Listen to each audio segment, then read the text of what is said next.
శివుడు తల మీద చంద్రుడిని ఎందుకు పెట్టుకుంటాడో మీకు తెలుసా? ఈ కథ సముద్ర మథనంలో ప్రారంభమవుతుంది. దేవతలు మరియు రాక్షసులు అమృతం పొందటానికి సముద్ర మథనం చేస్తున్నారు. అలా చేశాక అమృతంతో పాటు ఎంతో మంది దేవతలు, ఎన్నో శక్తివంతమైన వస్తువులు కూడా వస్తాయి. అన్నిటికన్నా ప్రమాదకరమైన హలాహల విషం వస్తుంది.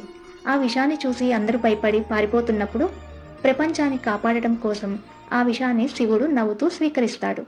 అంత ప్రమాదకరమైన విషాన్ని తాగుతున్నప్పుడు శివుడి కంఠం అంతా నల్లగా మారిపోతుంది.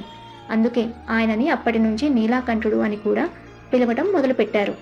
ఆ విషమంతా ప్రమాదకరమైనది అంటే సాక్షాత్తు ఆ శివుడు కూడా ఆ వేడికి తట్టుకోలేకపోతాడు. ఆయన శరీరం అంతా మంటల వేడిగా అయిపోతుంది. అయినా కూడా శివుడు నవ్వుతూనే ఉంటాడు. ఆ వేడిని చల్లార్చడానికి మొత్తం దేవతలు అందరూ అక్కడికి వస్తారు. అప్పుడు చంద్రదేవుడు ముందుకు వచ్చి, అయ్యా ప్రభువు, నాకు మీ తల మీద ఉండటానికి చోటు ఇవ్వండి.